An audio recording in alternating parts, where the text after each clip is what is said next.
옆에 분들하고 인사하시죠. 필요 없는 거 버립시다.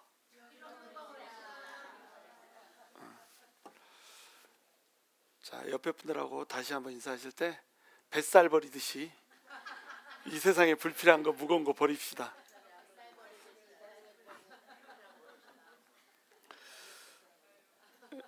여러분, 뱃살이 하등에 쓸모가 없잖아요. 그렇지 않습니까? 필요 없다고 느껴지니까 그거 빼려고 난리를 치잖아요. 우리 삶에서 이렇게 뱃살과 같은 그거를 품고 베들레헴으로 살아가는 사람들이 참 많습니다. 예수를 믿는다라고 하면서도 불필요한 지방 덩어리들을 막 이렇게 그 타이어처럼 배에다 두르고 이렇게 살아가는 그런 신앙인들이 많다는 거죠. 믿음이라고 하는 것은 뭔가? 믿음이라고 하는 것은 버릴 것을 버리는 겁니다. 그리고 믿음이라고 하는 것은 뭔가? 붙들 것을 붙드는 겁니다. 믿음은 결국 어떻게 설명되냐면 버리는 것과 취하는 것으로 설명이 돼요. 불필요한 것을 버리고 꼭 필요한 것, 이것을 붙드는 것, 이것이 바로 믿음이라고 하는 거죠. 우리가 이제 믿음을 쭉 보고 있지만 오늘 주제는 뭐냐면 믿음이라고 하는 것은 버릴 것과 취할 것을 결정하는 것이다. 모세를 통해서 바로 이 믿음을 오늘 설명하기를 원합니다. 우리가 월요일 날에 조금 안 좋은 소식을 당했잖아요. 우리 조 집사님 아주 사랑하는 아들 거의 이제 뭐 잃을 뻔한 그런 위기 가운데 있었습니다. 사랑하는 아들을 어미가 어떻게 할 도리가 없는 거예요. 아들을 주셨는데 그 아들을 내가 관리할 수 있는 능력이 안 됩니다. 이게 인생이란 말이죠. 내가 가장 소중하게 여기고 내 목숨까지도 던질 수 있다라고 생각되는 것들이 내가 노력을 한다고 해서, 내가 힘을 발휘한다고 해서 그것을 지켜지는 것도 아니고 붙들 수 있는 것도 아니더라는 거예요. 이번 주에 그것과 맞물려서 또 한 가지 아주 나쁜 소식이 왔습니다. 이제 어제가 아니고 오늘이구나. 오늘 이제 소식을 들었는데 우리 저기 서령 집사님, 우리 그 막 기도하고 간증하고 막 이랬잖아요. 남들이 부러워하는 직장 FDA에 들어갔습니다. 그래가지고 뭐 그 간증했잖아요. 우리 서령 집사님이 FDA 들어가가지고 하나님께서 이게 해주신 것을 느꼈다. 그 이후로 우리 서령 집사님 신앙이 굉장히 막 자랐습니다. 안 될 것을 되게 해줘버렸기 때문에 자랐는데 신앙이 막 자랐는데 어제 전화가 온 거예요. 잘렸다는 거야. 이렇게 무슨 며칠 노티스 이런 것도 주지 않고 목요일 날 오후에 한 2시쯤 됐는데 너 이제 그만두게 됐다고 이래가지고 배지도 반납하고 컴퓨터도 반납하고 그날 당일에 그렇게 돼버린 겁니다. 그래가지고 이제 이것을 리버스 해보겠다 이렇게 하면서 본인은 이제 무거우니까 막 울고불고 난리가 났죠. 근데 다른 사람들은 그렇게 무겁지가 않아요. 아유 미안하다 이러면서 막 웃는 사람도 있고 참 어이가 없네 하고 우는 사람도 있고 당에서 막 울고 있는 사람이 있는데 그 앞에서 우는 사람도 있더라는 거예요. 그래가지고 이거 한번 리버스 해보겠다, 한번 돌이켜보겠다. 근데 뭐 돌이키는 게 불가능하잖아요. 127명이 잘렸습니다. 127명 중에 한 명으로 잘린 거예요. 그리고 그 이전에 뭐 200명 이렇게 우수수 잘릴 때도 리버스 된 케이스는 거의 없습니다. 그러니까 정규직으로 들어가가지고 거기서 몇 년 동안 일한 사람도 그냥 딱 잘리면은 그걸로 끝. 그래서 이제 끝이라고 생각이 된 거예요. 이거 분명히 하나님이 해주셨는데, 그리고 하나님이 해주셨다고 그래가지고 간증도 했어요. 왜 간증을 했는데 이게 안 돼버리면 어떻게 됩니까? 다시 잘려버리면 이거 하나님이 해준 거 맞냐? 너네 하나님이 진짜 살아계신 거 맞냐? 이렇게 되는 거예요. 그리고 이제 그 잡이 잘 돼가지고 이제 집도 또 새로 샀단 말이에요. 그 집 페이먼은 어떻게 감당할 거예요? 당장 다음 달에 크레딧 카드는 어떻게 감당할 거예요? 좀 뭐 모든 생각이 막 교차를 하는 겁니다. 그래가지고 이제 죽을 맛이 된 거예요. 믿음이 성장하다가 갑자기 똥 땅에 떨어져 버린 겁니다. 근데 이제 기도를 해야겠다 이런 이제 생각이 들어가지고 다 결정이 되고 나면 이제 우리한테 얘기를 하려다가 오늘 이제 얘기를 한 거예요. 이본사모한테 어떻게 기도를 해야 되냐. 기도를 해야 되겠는데 기도하는 방법을 몰라서 어떻게 기도할지를 모르겠다. 그러니까 하나님께서 주신 거니까 하나님의 이름으로 간증했고, 하나님께서 주신 거니까 이것이 안 되면은 하나님의 이름이 더럽혀지지 않냐, 하나님의 이름이 밟히지 않냐. 그러니까 하나님의 이름을 위해서 이것이 다시 리버스가 되든지 아니면 더 좋은 직장이 되든지 하나님께서 인도해 달라, 이렇게 이제 기도를 하라고 지침을 내렸단 말이에요. 근데 토시 하나도 안 틀리고 그 기도를 그대로 한 겁니다. 자, 그러면 이제 어떻게 됐을까요? 어떻게 됐을까? 결과가 응? 리버스가 됐지 안 됐으면 내가 뭘라 이 말을 하겠어.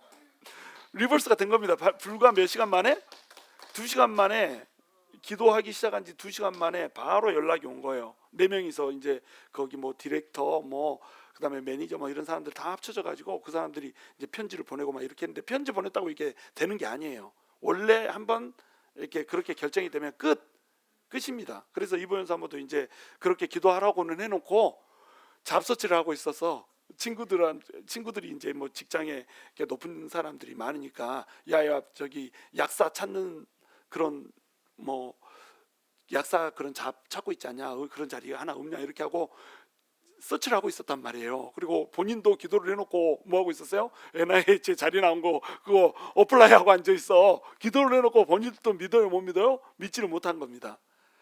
근데 생전 보지도 듣지도 못한 일이 어떻게 돼버렸어요? 벌어져 버렸어. 하나님이 리버스 해버렸습니다. 역전시켜가지고 바로 2시간 만에, 기도 시작한 지 2시간 만에 자 너 다시 배지 줄게, 다시 컴퓨터 줄게 이렇게 된 거예요. 월요일까지 아무 소식이 없으면 그냥 그대로 끝난 줄 알아라 이렇게 했었는데, 월요일까지 기다릴 필요도 없이 그냥 그 다음날 24시간 만에 그렇게 한 거예요. 근데 이 24시간을 어떻게 지냈나?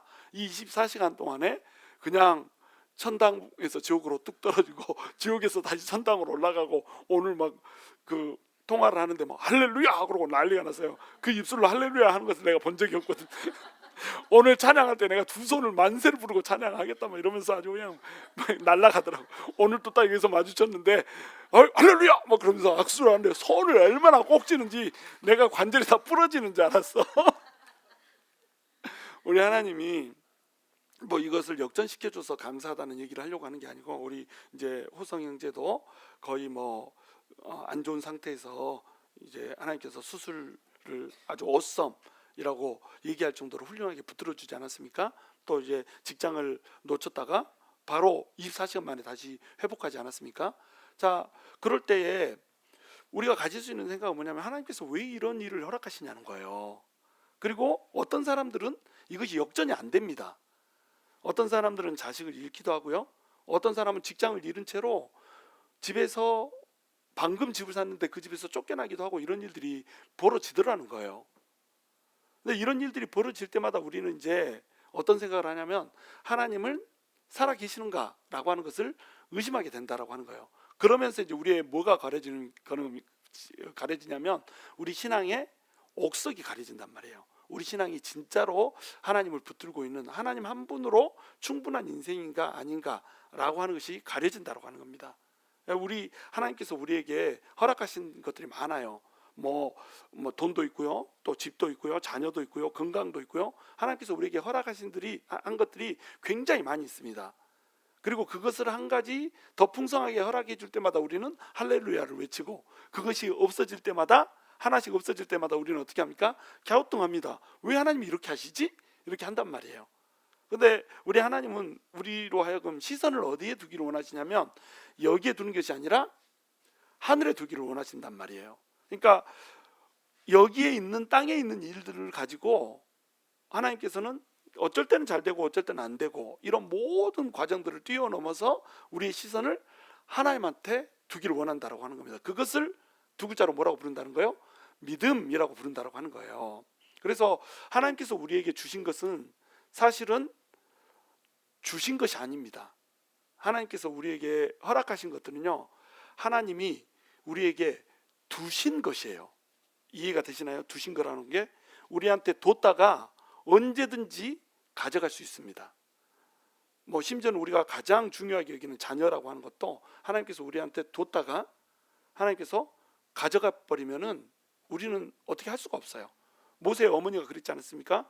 요게벳과 아므람이 자녀의 이 아들의 잘생김을 보고 석 달을 숨겨두고 살려놨지만, 바로를 무서워하지 않고 석 달을 살려두었지만 결국 어떻게 합니까?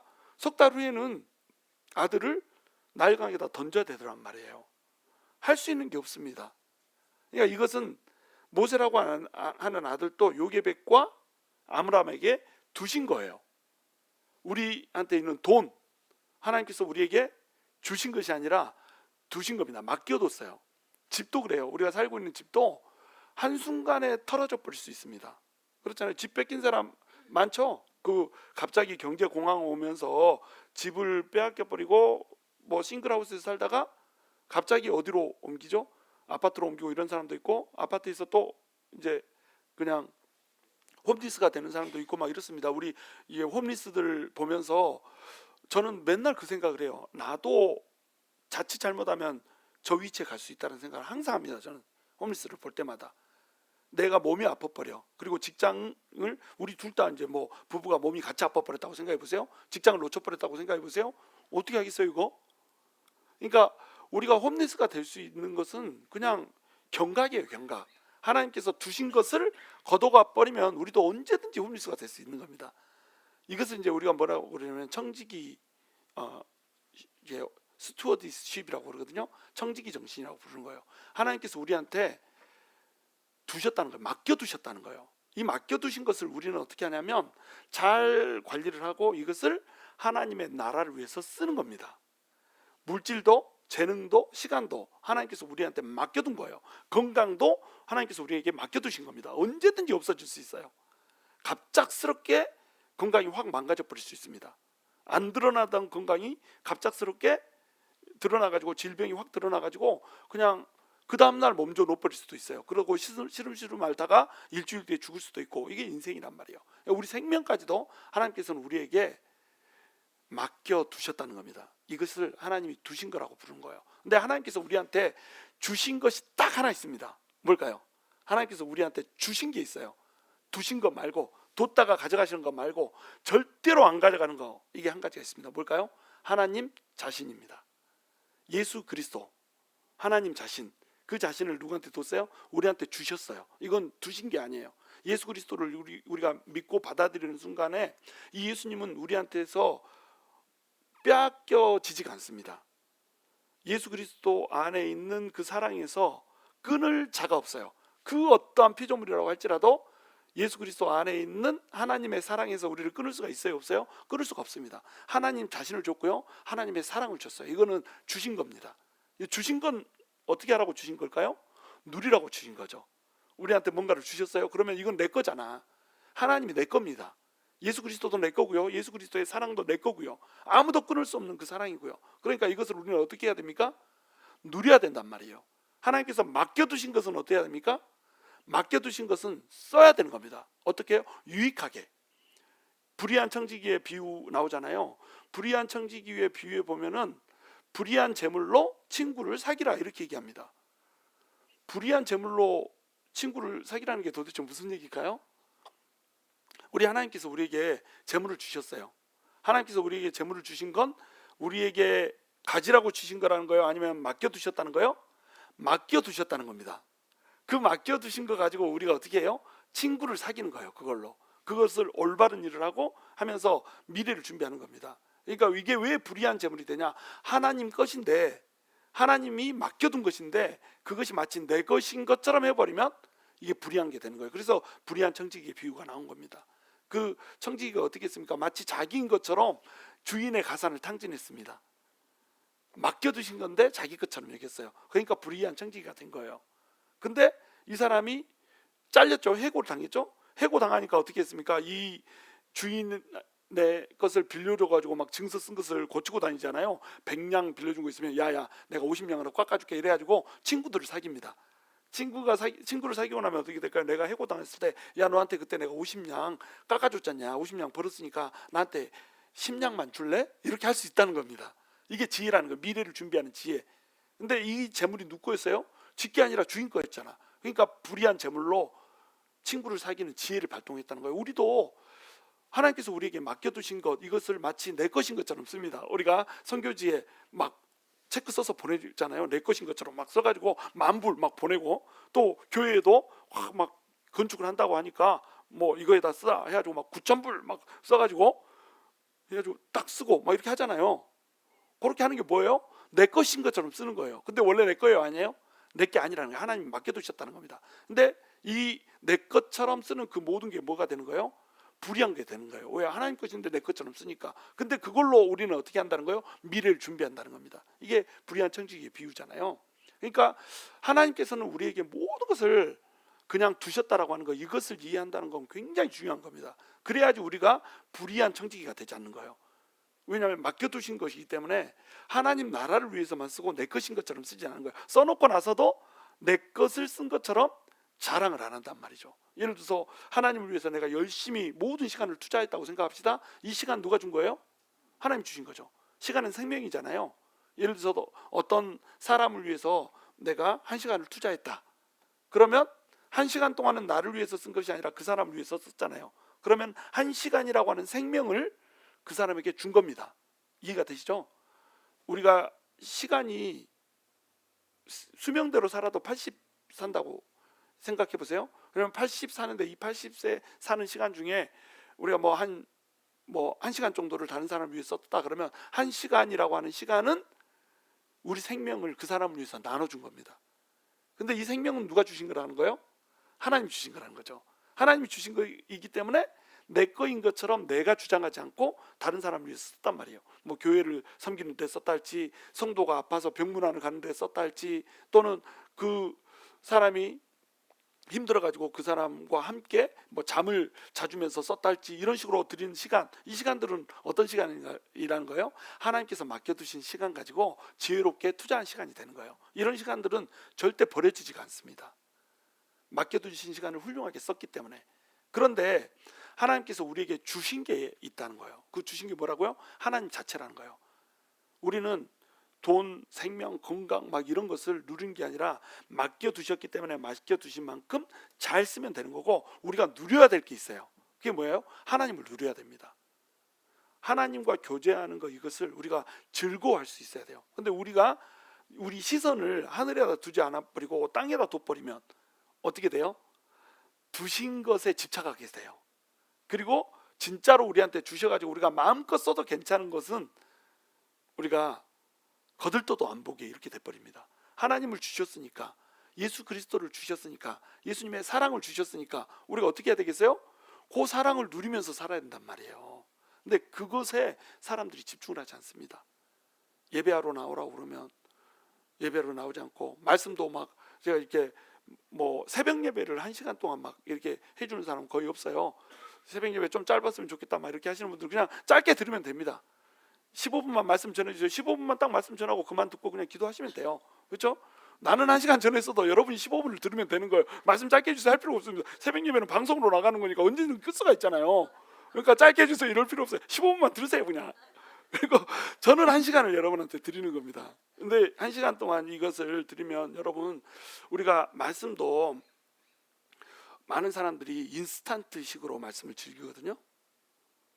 예를 들어서 이제 말씀 한 구절, 오늘의 말씀, 그러고 말씀이 딱 뜹니다. 저도 뜨거든요. 오늘의 말씀 그래가지고 딱 그 구절이 떠요. 그러면 오늘의 말씀하고 구절이 떴으니까 그 구절 딱 읽어보면 끝.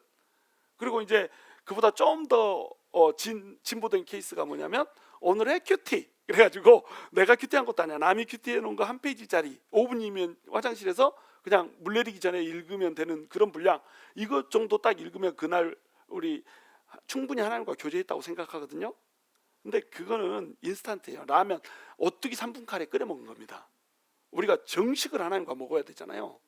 그래서 말씀은 제가 이제 1시간을 이렇게 분량을 줘서 하잖아요. 그 정도는 하루에 섭취를 해야 됩니다. 제가 생각하는 거예요. 기도 1시간, 말씀 1시간, 이 정도는 하루에 우리가 섭취해야 되는 정량이에요. 그래야지 신앙이 자랍니다. 그래야 변화가 있어요. 내 내면의 그 적극적인 변화, 이것은 어디서 오냐면 결국 말씀 충만해서 오고요, 기도 충만해서 오는 겁니다. 말씀이 우리 속에 들어가지 않으면 내 안을 뭘로 변화시킬 거예요? 그냥 말씀으로 확 소킹이 돼야 되거든요. 말씀에 젖어버려야 됩니다. 그래야 사람이 변화가 되는 거예요. 저도 제가 목사가 아닐 때 말씀을 연구를 했을까요, 안 했을까요? 연구를 많이 했습니다. 말씀 공부를 많이 했어요. 근데 그때는 내 눈에 들어오지 않고, 그때는 막 좀 길고 설명이 길면은 아이고 대충 이 정도 알았으면 됐지 하고 넘어갔습니다. 근데 지금은 어떤지 아세요? 목사가 되다 보니까 이제 설명을 해줘야 되잖아요. 알기 쉽게 조목조목. 그러니까 설명은 시간이 없어서 못 해줘도 적어도 알고는 있어야 된단 말이에요. 내가 알고 말을 안 해주는 것과 내가 모르고 있는 것은 완전히 차이가 있는 겁니다. 그러니까 제가 전달하는 것보다 훨씬 더 많은 분량이 뒤에 빙산의 일각처럼 숨겨져 있다. 그 중에서 엑기스가 되고 여러분이 꼭 알아야 될 만한 내용들만 내가 정리해서 말씀해주고 있다. 그것이 하루에 1시간이다. 이렇게 생각하면 된다는 거예요. 그러면 그 말씀, 하루에 1시간짜리 말씀을 전하기 위해서 나는 몇 시간을 연구할까요? 한 3시간 정도는 연구합니다. 그럼 말씀을 붙들고 사는 시간이 저는 연구하는 시간 3시간에 전하는 시간 1시간, 4시간인 거예요. 말씀에 묻혀서 합니다. 그래서 제가 목사 되기 이전보다 목사가 되고 난 이후에 제 심령도 그렇고요. 제가 사물을 대하는 태도가 완전히 달라졌어요. 그렇게 혈기 있고 막 이렇게 성마르고 급하고 이런 성격이요. 그냥 이렇게 산처럼 움직이지 않는 사람, 깊은 그 강물처럼 그냥 그 깊이를 알 수 없는, 여러분은 모르지만 내 속으로 나 혼자 나 정말 많이 컸다. 내가 목사 안 했으면 어떻게 됐을까? 오늘 또 내려오면서 이번 사람하고 그 얘기하면서 내려왔어요. 야, 내가 목사 안 했으면 정말로 이 정도 말씀의 깊이 속으로, 말씀의 강물 속으로 내가 못 들어갔을 텐데 목사하기 너무 잘했다. 이렇게 얘기를 하고 왔거든요. 여러분, 말씀에 젖어야 됩니다. 확 들어가 버려야 돼요. 이것이 우리에게 주신 것을 누리는 겁니다. 우리에게 주신 게 딱 하나 있다고 그랬죠. 누구요? 하나님을 아는 거. 이것이 우리가 누려야 되는 거예요. 이것을 모세가 했던 겁니다. 24절 한번 있습니다. 이제 24절 들어갑니다.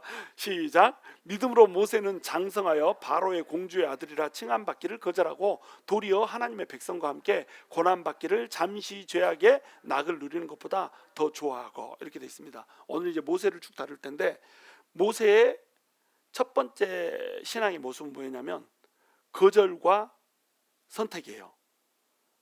버려야 될 것을 거절했습니다. 모세는 이제 그 어머니가 물에다 버렸지 않습니까? 강에다 버렸지 않습니까? 강에다 버린 것을 누가 주워가죠? 바로의 공주가 양자로 취합니다. 바로의 공주가 양자로 취할 때 이 바로의 공주는 그냥 여러 명의 공주 중에 한 명이 아니에요. 외동딸이었습니다. 그러니까 바로의 공주가 뭐가 되냐면 나중에 바로 왕이 되는 거예요. 그러니까 바로 왕의 아들이면 모세는 뭐가 되는 거예요? 왕자가 되는 겁니다. 프린스가 되는 거예요. 그래서 프린스 오브 이집트 뭐 이런 영화가 있잖아요. 왜? 만화 영화지만 그 영화에 프린스 오브 이집트 이렇게 한 이유가 뭐냐면 그 바로의 공주가 그냥 바로의 딸이기만 했으면 왕자가 아니죠. 공주의 아들이니까 왕자가 아니에요. 이 사람이 나중에 이제 왕이 됩니다. 그러니까 그대로만 있으면은 모세는 뭐가 될 수 있어요? 그 뒤를 이어서 바로 왕이 될 수가 있는 사람이에요. 이 모세의 인생을 세 개로 나누지 않습니까? 모세가 몇 살까지 살았어요? 120살까지 살았습니다. 근데 이것이 딱 3등분됩니다. 40, 80, 120 이렇게. 그래서 40세까지는 어디에 삽니까? 바로의 궁전에서 살아요. 그리고 40세부터 80세까지는 미디안에서 양치기로 목동으로 삽니다. 그리고 80이 되어서야 어떻게 합니까? 민족을 이끄는 지도자로 이제 하나님께서 부르셔가지고 그렇게 살았단 말이에요. 그러면 40까지 사는 그 동안에 모세의 정체성은 뭐예요? 왕자였습니다. 왕자. 그러니까 뭐 지금 당장 왕자는 아니지만 앞으로 왕자가 될 그런 사람이었어요. 왕의 아들이 될 그런 사람이었어요. 그냥 바로의 그 딸이 애굽의 심장부로 데려가 버렸어요. 근데 바로의 공주가 애를 딱 이제 석 달밖에 안 됐잖아요. 지금 석 달 동안 숨겨뒀다가 이렇게 했으니까 석 달이 지나면은 애가 우유가 아니라 엄마의 젖을 먹어야 되잖아요. 근데 바로의 공주가 애를 데리고 왔다고 해서 젖에서 막 젖이 나오는 게 아니잖아. 그 유방에서 막 젖이 나오는 게 아니잖아요. 그러니까 뭐가 필요해요? 유모가 필요한 겁니다. 그때 그 모세의 누나 미리암이 가가지고 어떻게 합니까? 혹시 유모가 필요하면 유모를 소개시켜 줄까요? 이렇게 하잖아요. 그래 그거 좋겠다. 그래야 얘가 살지. 그래서 양자로 맞이하면서 유모가 필요하니까 유모를 하나 소개를 받습니다. 그 유모가 누구예요? 모세의 엄마 요게벳이 유모가 되는 거예요. 그래가지고 야, 얘가 클 때까지 너네 집에 가서 데리고 키워, 이렇게 된 거예요. 그래가지고 바로의 공주가 모세의 엄마한테 모세를 맡기면서 얘를 너네 집에서 키워, 그렇게 하고 애 키운다고 뭘 줘요?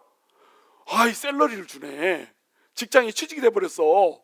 노예한테 노예 수당 말고 다른 돈, 이게 그 다른 수입이, 부수입이 생긴 겁니다. 근데 그 부수입이 노예 수입보다 더 많다 적다? 더 많다. 애기 젖준다고 내가 내 아들 젖주면서 뭘 받아요? 월급을 받아버린다니까. 하나님이 이런 하나님, 굉장히 놀라운 하나님이죠.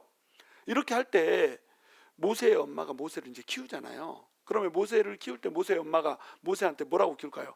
야, 너는 이제 바로한테 갔으니까 왕자로 살아라. 야, 이집트 왕자로 살면 히브리 노예로 안 살아도 되고, 야, 이제 삐까 번쩍이다. 야, 나는 기억하지 말고 바로의 아들로 살아야 된다, 이렇게 얘기를 했을까요? 아니면 너는 애굽 사람이 아니요, 너는 히브리 사람이요, 이렇게 키웠을까요?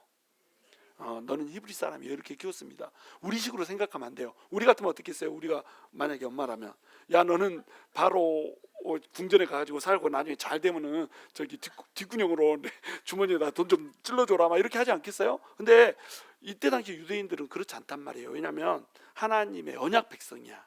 언약이 그 안에 있기 때문에 부자로 사는 것보다 뭐가 더 중요해요? 가난하지만 하나님의 백성으로 사는 게 더 중요하다는 겁니다. 이것을 뭐라고 부른다고요? 이것을 믿음이라고 부른다는 거예요. 믿음이라고 하는 것은 뭐냐면 하나님을 믿었기 때문에 하나님께서 나한테 뭔가를 잘해주고 번영시켜주는, 이것을 꿈꾸는 게 믿음이 아니에요. 믿음이라고 하는 것은 뭐냐?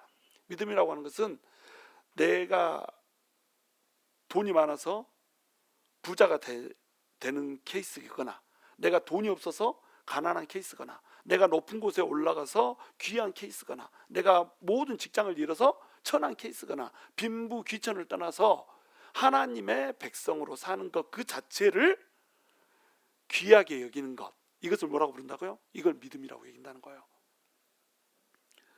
자, 그래서 모세가 장성하여 바로의 공주라 아들이라 칭함받기를 거절했다고 나옵니다. 모세의 마음속에는 정확히 어떤 마음이냐면 나는 히브리인이다 라고 하는 마음이 있어요. 그리고 모세의 마음속에는 어떤 마음이냐면 내가 이 히브리인들을 구원해서 건져야 된다라고 하는 마인드셋이 있는 겁니다. 그러니까 이 모세의 마음속에는 하나님의 리더십이 이미 장착돼 있다, 이렇게 생각하면 돼요. 자, 바로의 궁전에 왕으로 살고 있습니다. 이렇게 왕자로 살고 있습니다. 모자란 게 있을까요? 모든 것을 다 누릴 수 있습니다. 원하는 것은 다 누릴 수가 있어요. 바라는 것은 다 가질 수가 있습니다. 이것이 모세의 삶이었어요. 근데 그렇게 사는 것이 어떻게 사는 거라고요? 하나님 없이 사는 거라고요. 하나님과 관계 없이 사는 거라는 겁니다. 그러니까 어떻게 해버려요? 이걸 거절해 버렸단 말이에요. 우리는 예수 믿지 않는 사람이 예수 믿는 사람보다 더 잘 살아버리면 어떻게 생각합니까? 왔다 부럽다 야, 이렇게 하고 예수님이 없는 사람의 그 부귀를 부러워해 버립니다. 그런데 예수님을 믿지 않는 그 사람이 누리고 있는 부도, 내가 누리고 있는 부도 뭐라는 거예요? 하나님이 두신 거라니까요. 주신 게 아니에요. 언제든지 걷어갈 수 있는 거고요. 우리가 죽을 때는 전부 다 이 땅에다 내려놓고 가야 되는 겁니다. 그러니까 다 하나님이 그냥 두신 거예요. 임시로 그냥 맡고 있다가 하나님이 날려보내라 하면 훅 날려보내야 되는 거란 말이에요. 근데 하나님하고 관계없는 사람이, 하나님을 품고 있지도 못하고 하나님을 알지도 못한 사람이 부자로 살고 있는 것을 부러워해 버린다고요? 그러면 우리 하나님 뭡니까? 모든 것의 주인이신 우리 하나님이 그렇게 가치가 없어요? 그깟 돈보다도, 그깟 집보다도, 그깟 직장보다도, 그깟 남자보다도, 그깟 여자보다도, 그깟 자식보다도 우리 하나님이 가치가 없는 거예요? 온 세상을 전부 창조하신 천지의 주제이신, 주인이시고 천지의 머리이신 우리 하나님이 우리한테 주어진 바 되었는데, 그 모든 것을 지으신 하나님을 소유한 자이면서 기껏 피조 세계에서 피조물들, 그것도 인간이 만든 인간의 피조물들, 돈 막 이런 것들을 보면서, 자동차 막 이런 것들을 보면서 그것이 다인 것처럼 사는 그 인생, 그것을 가진 것을 부러워하는 그 인생, 그 인생이 얼마나 부끄럽고 가련한 인생이냔 말이에요. 그렇지 않아요? 우리는 무려 하나님을 가졌는데, 하나님을 가진 것보다 더 큰 걸 가진 사람이 있습니까? 믿음이라고 하는 것은 뭐냐면 하나님을 가졌다라고 하는 그것 때문에 다른 것이 내 눈에 들어오지 않는 겁니다. 그래서 하나님의 백성이 안 될 거면은, 하나님이 내 소유가 안 될 거면, 또는 내가 하나님의 소유가 안 될 거면 지금 내가 누리고 있는 모든 것들을 전부 거절할 수 있어야 된다는 거예요. 이거 다 필요 없습니다.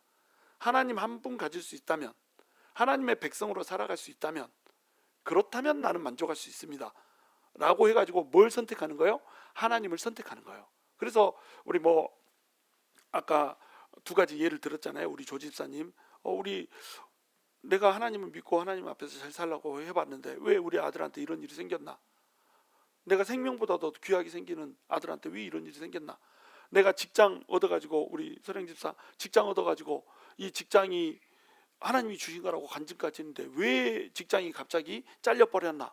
막 이런 상황이 오면은 우리가 어떻게 한다는 거예요? 여기에 매여버린다는 겁니다.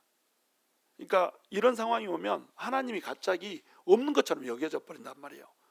하나님이 갑자기 내 안에서 사라져 버린단 말이에요. 그런데 이런 상황 속에서도 내가 하나님의 소유라고 하는 것을 즐거워하면서 하나님을 붙들 수 있는가?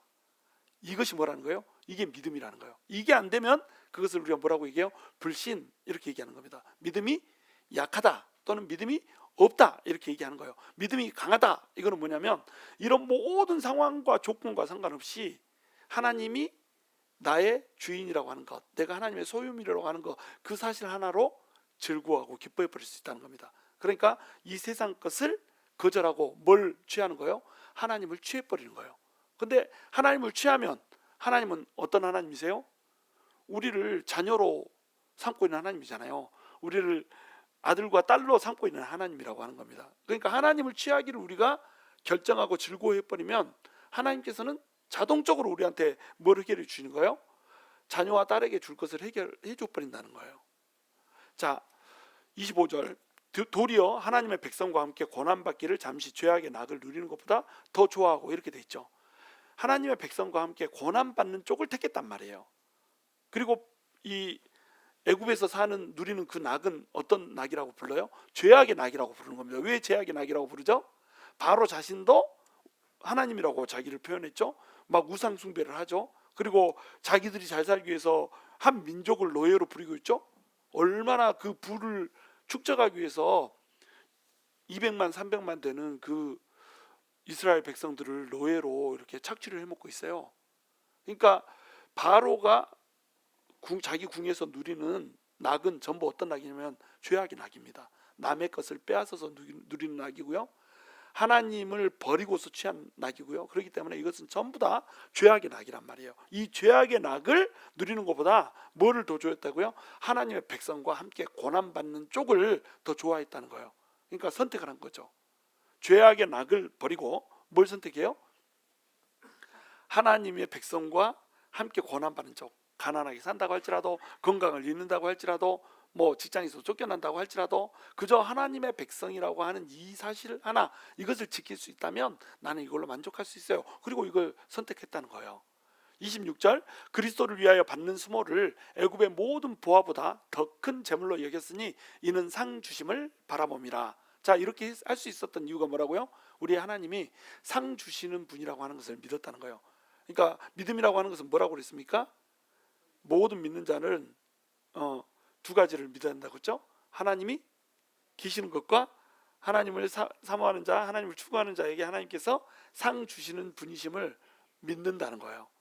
모세는 이걸 할 줄 알았다는 겁니다. 그래서 그리스도를 위하여 받는 수모를 애굽의 모든 부하보다 더 큰 재물로 여겼다는 거예요. 그리스도를 모세는 알았을까요? 모세가 그 애굽 사람을 돌로 쳐서 죽일 때, 그때까지만 해도 우리는 모세가 혈기가 많아가지고 그냥 성질나서 자기 민족 괴롭히니까 때려 죽였다 막 이렇게 생각하잖아요. 근데 우리 이 히브리서에서는 이것을 뭐라고 얘기하냐면 그리스도를 위하여 받는 수모를 애굽의 모든 부하보다 더 큰 재물로 여긴 걸로 평가를 하고 있어요. 그러니까 이때 당시에 모세에게는 이미 뭐가 있었다는 거예요?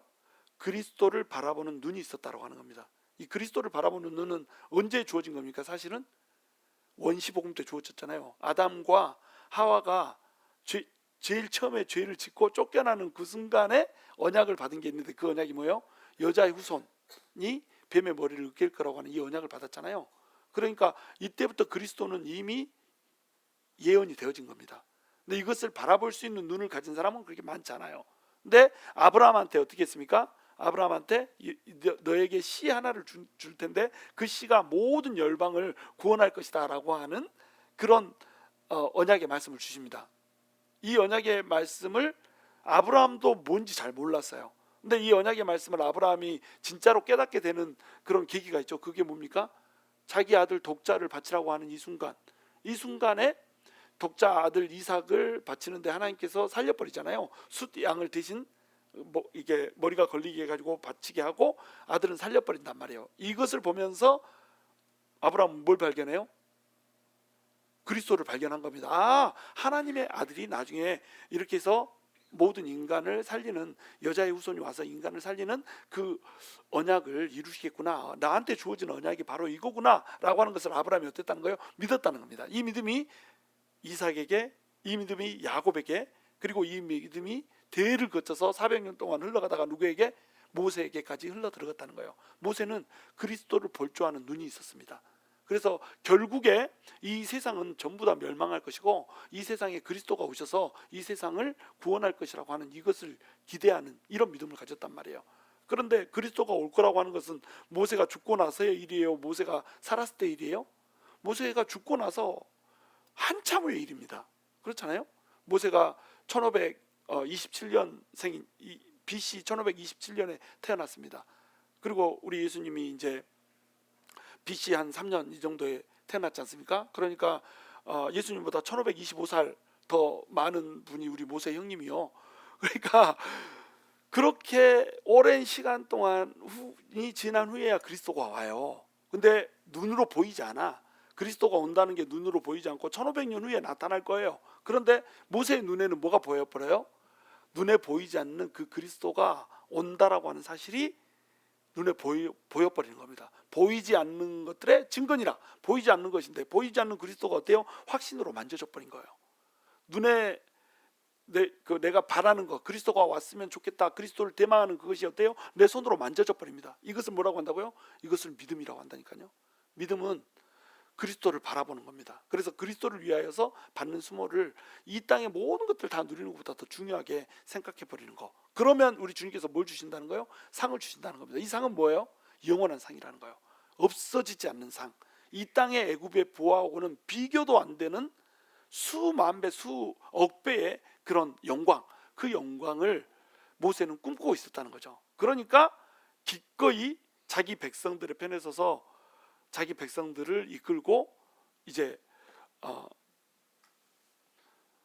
애굽을 나오는 그런 길을 선택을 했다라고 하는 거예요. 27절, 믿음으로 애굽을 떠나 왕의 노함을 무서워하지 않고 곧 보이지 아니하는 자를 보는 것 같이 하여 참았으며 믿음으로 유월절과 피 뿌리는 예식을 정하였으니. 자, 27절에 보면 이제 모세가 가졌던 두 번째 믿음이 나옵니다. 첫 번째 믿음은 뭐라고요? 버릴 것을 버리고 취할 것을 취하는 믿음. 두 번째 믿음은 뭐예요? 무서워할 것을 무서워하는 믿음입니다. 진짜로 무서워할 것이 뭐냐는 거예요. 바로가 무서워할 존재 맞습니까? 맞죠? 그래서 모세는 바로를 너무너무 무서워했어요. 하나님이 떨기나무 앞에 나타나가지고 뭐라고 해요? 자, 너는 가가지고 바로 앞에 서서 내 백성을 데리고 가겠다고 하나님이 말씀했다고 전해라. 이렇게 하니까 내가 무엇이간데 바로 앞에 서가지고 그걸 합니까? 그렇게 해가지고 5번이나 막 거절을 하잖아요. 그러니까 하나님이 나중에 어떻게 합니까? 노발대발하시잖아요. 노해가지고 네가 가라고 이렇게 해가지고 모세가 가게 되잖아요. 그 정도로 바로를 두려워했습니다. 그런데 나중에 믿음이 생기니까 어떻게 해요? 믿음이 생기기 전에는 두려워했어요. 믿음이 생기니까 어떻게 합니까? 바로를 두려워하잖아요. 더 이상 바로 앞에 서가지고 얘기하는데 10가지의 재앙이 막 임할 때까지 바로가 어떻게 합니까? 완강하게 막 거부를 하면서 이 모세한테 이런 얘기를 합니다. 네가 내 얼굴을 보는 날에는 너는 반드시 죽는다. 다시 한번 내 눈에 띄면 넌 죽는다. 이거 요즘에 조폭들이 흉내내는 거 아니에요? 내 눈에 띄면 너 죽는다 막 이렇게 하면서 이렇게 하잖아요. 그거 다 이게 바로가 모세한테 한 얘기 아니에요? 바로가 모세한테 얘기할 때 너 내 눈에 띄면 죽는다, 다시 띄면 죽는다 막 이렇게 얘기하잖아요. 그렇죠? 다시는 못 볼 거다 막 이렇게 얘기하잖아요. 근데 지가 죽어버리잖아 나중에. 그러니까 이 시간이 10가지 재앙이 쌓여가고 쌓여가고 쌓여갈 때마다 모세는 어때요? 두려움의 거풀을 하나씩 하나씩 벗는 겁니다. 하나님을 믿는다라고 하는 것은 무엇인가? 버릴 것을 버리고 취할 것을 취하는데 어떤 것을 버리는가?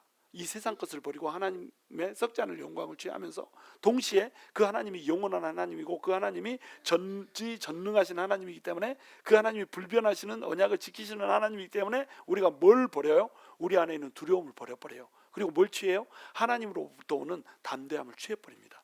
이게 믿음이에요. 믿음은 버리는 거고 취하는 겁니다. 세상의 재화를 버리고 하나님의 영광을 취하는 거고요. 내 안에 있는 두려움을 버리고 하나님으로부터는 담대함을 취하는 거. 이게 믿음이라니까요. 믿으면 담대함이 옵니다. 우리가 가슴이 떨려하고 살이 떨려하는 이유, 가슴이 떨려 막 이렇게 뭘 보면은 가슴이 떨리는 이유가 뭐예요? 심장이 막 부정맥처럼 막 부르르 떨리는 이유, 하나님에 대한 신뢰가 약해서 떨리는 겁니다. 이스라엘 백성들이 애굽에서 그렇게 뭐 먹을 거 없다, 이거 없다, 그리고 뭐 가나안 땅에 올라가기 전에 가데스 바네아에서 이렇게 하나님을 반역했던 이유, 그 이유가 다 뭐예요? 하나님에 대한 신뢰가 없었어요. 이 신뢰가 없는 것을 뭐라고 불러요? 불신앙이라고 부르는 겁니다. 그러니까 이스라엘 백성들이 그 광야를 돌면서 죽었던 이유는 결국 뭐예요? 믿음이 없어서 죽었던 거예요. 근데 믿음이 있으면 어떻게 돼버려요?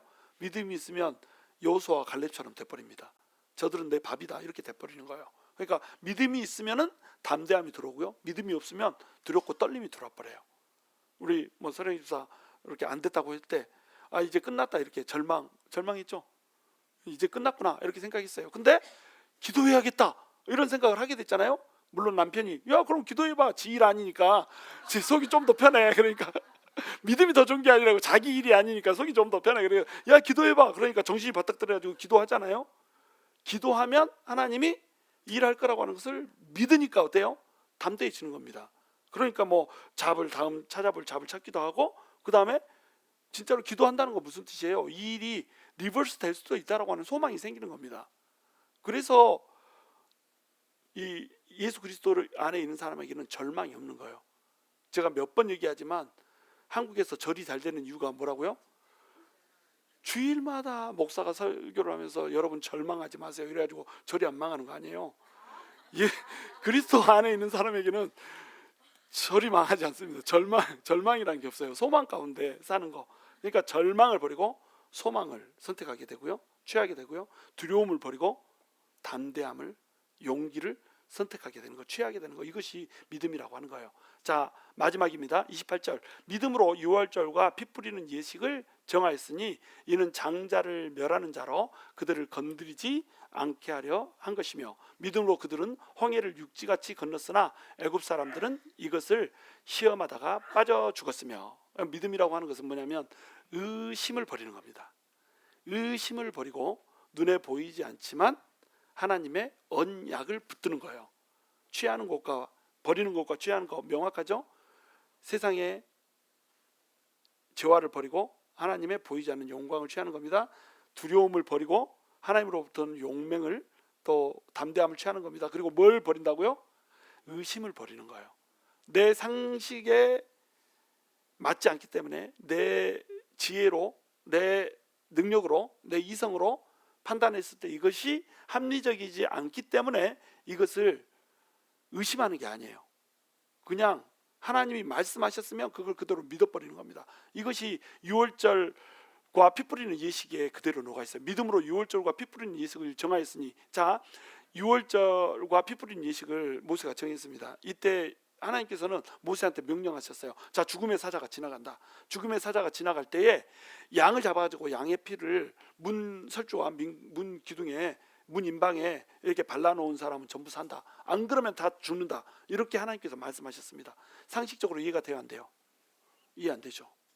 어떻게 양의 피를 흘려가지고 그 양의 피를 문에다 발라놨다고 그런 사람은 살고 그렇지 않은 사람은 죽어? 이거는 사람의 이성을 초월하는 겁니다.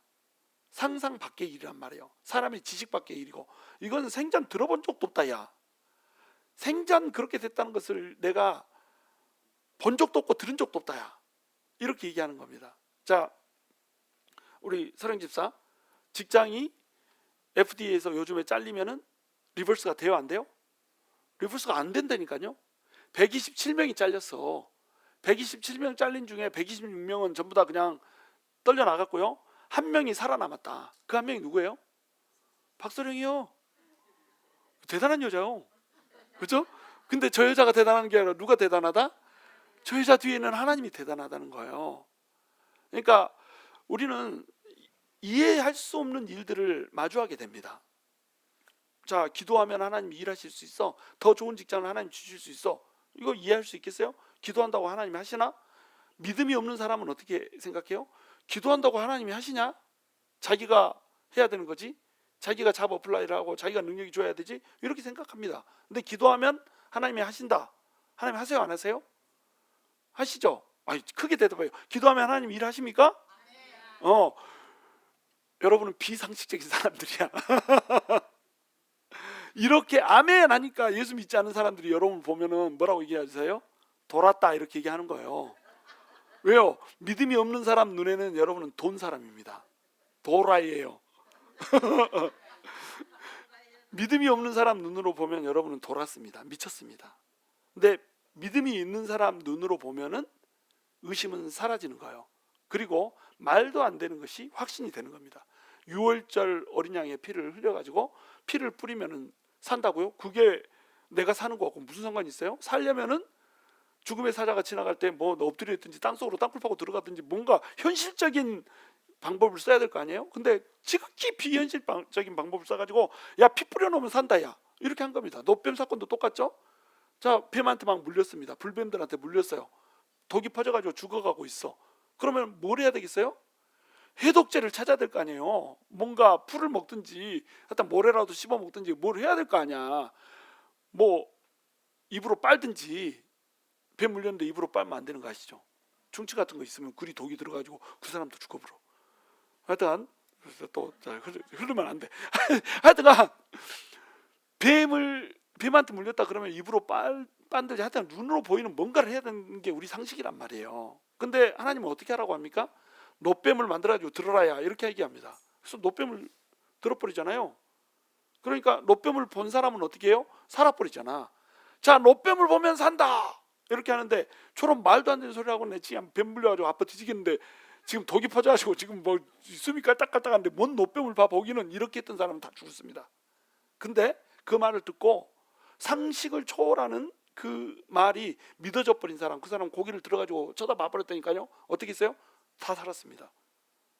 그것이 유월절과 피 뿌리는 예식을 정한 거란 말이에요. 믿음이란 그런 겁니다. 믿음이라고 하는 것은 다른 사람은 다 안 된다고 그래요. 다른 사람들이 이건 끝났다고 그래요. 그리고 이 길로 가면 불행하다고 얘기합니다. 이제 네 인생은 전부 접어졌다, 이렇게 얘기합니다. 절망뿐이고 낭망뿐이고 좌절뿐이고 네 인생의 빗줄기라고 하는 건 하나도 찾아볼 수 없다, 이렇게 얘기합니다. 근데 그때 우리 하나님의 말씀은 얘기합니다. 예수를 바라보라. 그러면 산다. 예수를 바라보면 예수가 빛이고 예수를 바라보면 예수가 생수고, 그러니까 목마름도 해결되고 빛 가운데 너네 나올 수 있어서 살 수가 있어, 이렇게 얘기합니다. 상식적인 얘기를 해야 될 거 아니에요. 예수를 바라본다는 게 뭔지도 몰라. 왜 이렇게 문학적으로 얘기해? 누구 편대로 왜 그렇게 문학적으로 얘기해? 현실적으로 뭘 해야 되냐고. 현실적으로 예수를 바라봐야 된다니까요. 그게 믿음입니다. 믿음에는 파워가 있어요. 상식을 초월하는 것이 믿음이니까 그 믿음을 가지면 상식을 초월하는 역사가 있는 겁니다. 그래서 믿음에는 항상 역사가 따른다고 얘기하는 거예요.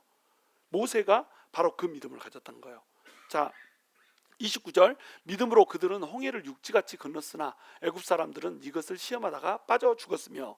자, 육지가 이제 밤새내도록 홍해를 우리 주님께서 이렇게 불었잖아요. 바람을 불어가지고 홍해를 가르셨습니다. 바람을 불어서 가르니까 우리 왜냐면 모세 그 영화 나온 거 있잖아요. 왜? 그 영화는 굉장히 잘못된 거예요. 그 영화에 보시면은 모세 영화 아시죠? 그 영화 제목이 뭐지? 쉽게 말고, 쉽게는 잘 된 거고, 쉽게 말고 최근에 나온 거 있잖아, 하나. 하여튼 있어 그 영화가. 그뭐 출애굽인가 하여튼 뭔 영화가 있는데 그 영화에 보시면은 바다가 갈라지는데 어떻게 갈라지면 바다가 밀려나 가지고 이렇게 무시 드러나 있는 그런 모습으로만 나와요. 그러니까 바다는 그냥 보면은 평지처럼 이렇게 돼 있습니다. 무시 드러나고 바다는 저쪽에 밀려나 있는 것처럼 이렇게 보여요. 근데 정확히 성경에는 어떻게 돼 있냐면 바람이 밤새도록 불어가지고 물이 뭘 이루었어요? 벽을 이루었습니다. 물이 저 멀리 밀려나서 그냥 묻이 드러나서 다리 위로 가는 것처럼 그렇게 가는 거하고요, 물이 벽을 형성한 거 완전히 다른 겁니다. 무슨 얘기인지 이해가 되시죠? 물이 내 옆에 벽으로 안 보여. 그러면 걸어갈 수 있습니다. 아, 물이 말랐네. 우리 이제 진도 가면 모세의 기적이라고 우리 동네 바로 이 동네에 물이 갈라지는 데가 있거든요. 물이 어떻게 갈라지냐면 이렇게 조수 간만의 차이 때문에 막 이쪽으로 파도가 밀려가고 저쪽으로 파도가 밀려가서 이쪽으로도 썰물 저쪽으로도 썰물 되면은 상대적으로 이렇게 물이 만나는 데니까 이렇게 밀물대에 쌓였던 거기가 더 높아가지고 썰물대는 여기가 드러나요. 그러면은 이쪽에도 물이 바다가 그냥 벽이 없고 쭉 이렇게 있고 여기도 쭉 있고 이렇게 있고 그냥 길이 있어요. 그러니까 사람들이 어때요? 엉해야 막 이러면서 거기 지나가면서 군용에서 낙지 파먹고 이렇게 지나간다니까요. 그러면은 다 지나갈 수 있다. 그런데 옆에 뭐가 써 있어요? 벽이 서 있습니다. 벽이. 근데 200만, 300만이 지나갈 정도의 큰 길을 내놓고 벽을 세워버렸어. 벽 높이가 얼마나 될 것 같아요? 무지하게 높습니다. 200만, 300만이 지나갈 정도의 길을 내고 그 200만, 300만이 지나가는 폭만큼의 바다를 높여버린 거예요. 어때요? 그 벽이 건물보다 더 높습니다. 그 높은 물벽이 서 있는데 그 사이를 지나가는 거예요. 오메 잘못해가지고 저 벽이 후루룩 내려버리면 어떻게 되지? 전부 수장되는 거예요. 거기를 지나가는 것도 믿음이 없으면 지나갈 수 있어요, 없어요? 지나갈 수 없습니다. 그러니까 믿음은 뭘 버리는 거라고요? 내 마음속에 의심을 버리는 거예요. 저 물을 갑자기 쏟아버리면 어떻게 하지? 근데 하나님이 누구의 하나님이에요? 지금 이집트에서 이스라엘 백성들을 구하고자 일하고 계시는 이스라엘 백성들의 하나님이잖아요. 그렇죠? 하나님이 지금 살아계신다는 것과 그 하나님을 믿는 사람들에게, 하나님을 찾는 사람들에게 상 주시는 분이라고 하는 것을 정확히 믿어버리면 어떤 일이 벌어지겠어요? 아, 이 사이를 지나가도 저 물은 쏟아지지 않아 라고 하는 것을 믿게 돼버린다는 겁니다. 이게 믿음이에요. 믿음이 있으면 그 사이를 지나갈 수가 있는 거예요. 이렇게. 그럼 이스라엘 백성들이 다 지나가는 걸 애굽 사람들은 봤어. 애굽 사람들은 그걸 봤으니까 어떻게 되겠어요? 그냥 이스라엘 백성들이 안 지나갔으면 애굽 사람들도 안 지나갔을 거예요. 그렇죠? 근데 이스라엘 백성들이 지나가는 것을 내 눈으로 봤어. 내 눈으로 봤으니까 어때요? 지나가도 괜찮네 하고 거기를 지나가는 겁니다. 그러니까 애굽 사람들한테 믿음이 있었어요, 없었어요? 믿음이 있었습니다. 어떤 믿음이 있어요? 저리 지나가도 물은 다시 우리를 덮치지 않아 라고 하는 믿음이 있었어요. 근데 이 믿음은 하나님 안에 있는 믿음이에요? 지 멋대로의 믿음이에요? 지 멋대로의 믿음인 겁니다. 모든 사람은 믿음을 가지고 있다고 그랬죠? 하나님을 믿는 사람은 하나님이 계시다는 것과 하나님이 상 주시는 분이라고 하는 것을 믿어요. 하나님을 안 믿는 사람은 어떻게 생각합니까? 하나님이 없다라고 하는 것을 믿습니다. 하나님이 상도 안 주시고요, 하나님이 살아계시지도 않다고 믿습니다. 모든 사람은 다 믿음을 가지고 있어요. 그런데 이 믿음이 하나님의 말씀에 기초를 하고 있는가? 하나님께서 말씀하셨잖아요. 이스라엘 백성들한테 뭐라고 말씀하셨죠? 너희는 가만히 있어. 내가 너희의 하나님 됨을 알지어다. 이렇게 얘기했잖아요. 그리고 너희는 뭇을 지나서 이 바다를 지나가게 될 것이고 오늘 너희가 본 애굽인들 중에서 다시 볼 사람은 단 한 명도 없다. 다 죽여버리겠다. 하나님이 약속하셨죠. 그렇죠? 이 약속의 말씀을 믿는 것이 믿음이에요. 그냥 내 마음대로 믿음을 갖고 있는 게 아닙니다. 하나님이 말씀했으니까 믿는 거예요. 그러니까 그들은 그 믿음대로 지나간 거예요. 근데 바로와 애굽의 군대는 어땠어요? 시험했단 말이에요. 그거를 하나님의 말씀을 들은 바도 없고, 자, 물이 다시 이렇게 덮는지 안 덮는지 한번 보자. 우리도 지나갈 수 있지. 이렇게 지나갔다는 겁니다. 그러니까 어땠어요? 물이 덮어버렸잖아요. 그러니까 믿음이 있는데 그 믿음이 하나님한테 근거를 둔 믿음만 믿음으로 치는 겁니다. 나머지는 뭐예요? 믿음이 아니라는 거예요. 진짜 믿음이 아니라는 거죠. 참 믿음이 아니라는 거죠. 진짜 믿음, 하나님의 언약에 기초를 두고 하나님을 신뢰하는 그 믿음을 가진 그 믿음만 참 믿음이 되는 거예요. 그 믿음을 가지면은 그 믿음을 가진 사람에게 모세의 경우처럼 세 가지를 버리고 세 가지를 취할 수가 있다는 겁니다. 첫 번째 뭘 버린다고요? 이 땅의 재화를, 이 땅의 낙을, 죄악의 낙을 버릴 수 있어요. 그리고 뭘 취합니까? 하나님의 썩지 않는 영광을 취할 수 있단 말이에요. 그리고 뭘 버릴 수 있습니까? 두려움, 내 마음속에 하나님을 신뢰하지 못하기 때문에 오는 두려움을 버릴 수가 있어요. 그리고 뭘 취할 수가 있습니까? 하나님으로부터 오는 그 용맹을 취할 수가 있는 겁니다. 바로를 두려워하지 않고 하나님을 두려워하면서 하나님으로부터 오는 그 용맹을 취할 수가 있어요. 또 뭘 버릴 수가 있습니까? 내 이성적으로 내 상식으로 이해되지 않는 사실 때문에 오는 모든 의심들을 버릴 수가 있어요. 왜요? 하나님 말씀하셨으니까. 의심을 버릴 수가 있습니다. 우리 뭐 직장이 잘리는 그런 일들이 있어도 뭘 믿어버려요? 이 직장이 안 돼도 날 먹여 살리는 건 하나님이다. 이거 믿어버린다니까요. 믿음의 힘입니다, 그게. 그러니까 의심하지 않아요. 내가 이것 때문에 죽게 될 것이다라고 하는 거, 이게 내 인생이 끝났다라고 하는 것을 설정 자체를 안 해버립니다. 믿음이 좋은 것은 바로 이런 거예요. 근데 믿음이 연약하면 어떻게 되죠? 이런 것을 자꾸 설정한단 말이에요. 우리 서령 집사가 통화를 하면서 하는 얘기가 뭐냐면 24시간, 이 24시간에 나의 벌거벗은 믿음을 다 봤다 이거예요. 24시간 동안에 이게 하나님이 왜 이러셨지? 에서부터 시작해서 5만 가지 생각이 다 들더라는 겁니다. 이것은 뭐라고 그래요? 믿음이 연약하다 이렇게 부르는 거예요. 그러면 우리 서령 집사하면 믿음이 연약한가요? 다 연약한가요? 우리도 믿음이 연약해요. 그런데 이 일을 딱 겪었습니다. 그리고 나서 이제 우리 서령 집사가 할렐루야 막 하면서 평소에 안 하던 막 말도 하고, 그 다음에 뭐 나랑 평소에 막 악수 안 해요. 막 그냥 눈으로만 막 이러고 지나가면 뭔 뜻인지 모르겠어요. 근데 보면은 막 이러고 지나가요. 근데 오늘은 보더니 악수를 딱 하는 거예요. 에? 먼저 그것도 악수를 청해가지고 그러더니 관절 나가게 세게 잡아버리더라니까. 이게 뭐가 생긴 거예요? 하나님에 대한 확신이 생깁니다. 하나님 일하셨다 이거예요. 넌 직장이 잘렸다가 다시 됐으니까 좋아요, 이게 아닙니다. 아, 하나님 진짜로 일하네요. 이거를 손으로 꽉 잡는 걸로 뭘 해버렸어요? 표현을 해버렸다는 거예요. 자, 이것이 이번에 반복되고 다음에 또 반복되고 그 다음에 또 반복되고 계속 반복이 되면 어때요? 방구가 잦으면 똥이 된다. 그래서 진짜 믿음이 되는 겁니다. 그래서 하나님께서는 우리를 계속 어떻게 던지냐면 잦은 방구 속으로 던지세요. 그래서 그것이 잦아지면 똥이 되게 만드십니다. 무슨 말이냐면 자주 우리가 믿음이 떨어질 만한 상황 속으로 우리를 밀어붙이세요. 그래서 우리가 전적으로 누구를 바라보게 만드냐면 하나님을 바라보게 만들어요.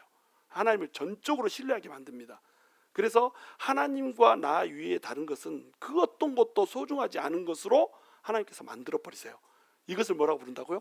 믿음이라고 부른다고요. 이 믿음이 약하면 어떻게 한다고요? 하나님이 이 믿음을 키워내버린다는 겁니다. 그러니까 믿음도 우리가 처음부터 믿음을 갖는 게 아니에요. 내 믿음이 좋았으니까 이 일을 하나님이 하신 게 아닙니다.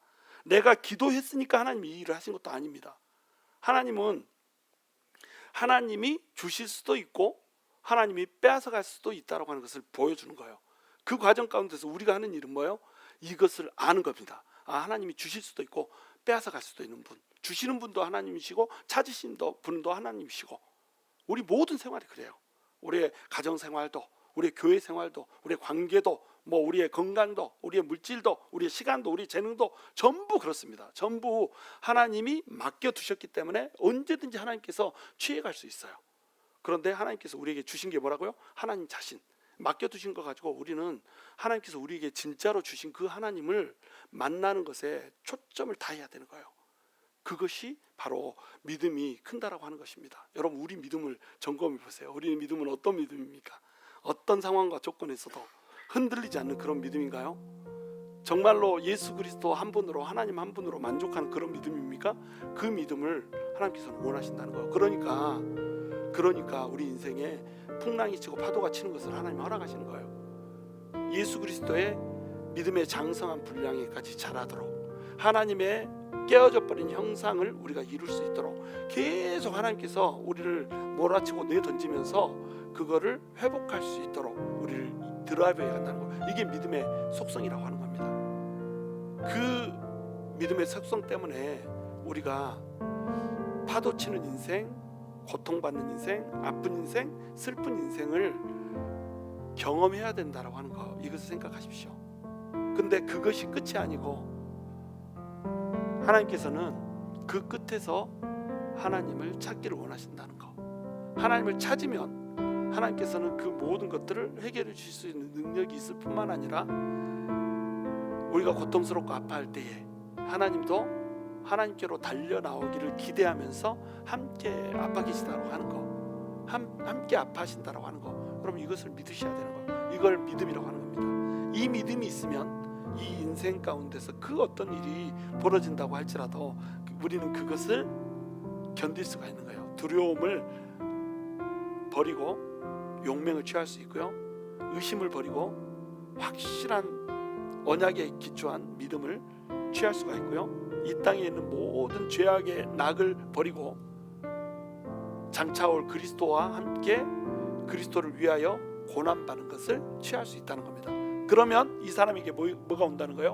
상이 온다는 겁니다. 이 상은 그 누구도 빼앗아갈 수 없는 상이고, 이 상은 잠시 있다가 사라지는 상이 아니고 영원히 사라지지 않는 상, 쓰러질 수 없는 상, 빼앗아갈 수 없는 상, 그 상을 우리에게 주신다라고 하는 것, 이것이 믿음 있는 자에게 주시는 하나님의 선물인 것을 여러분 믿으시기 바랍니다. 저와 여러분이 어떤 상황에서도 하나님을 붙들고 하나님을 선택하는, 이 땅의 것을 버리고 버려지지 않고 보이지 않는 것을 취하는 현명한 믿음의 사람들이 될 수 있게 되기를 주님의 이름으로 축원합니다.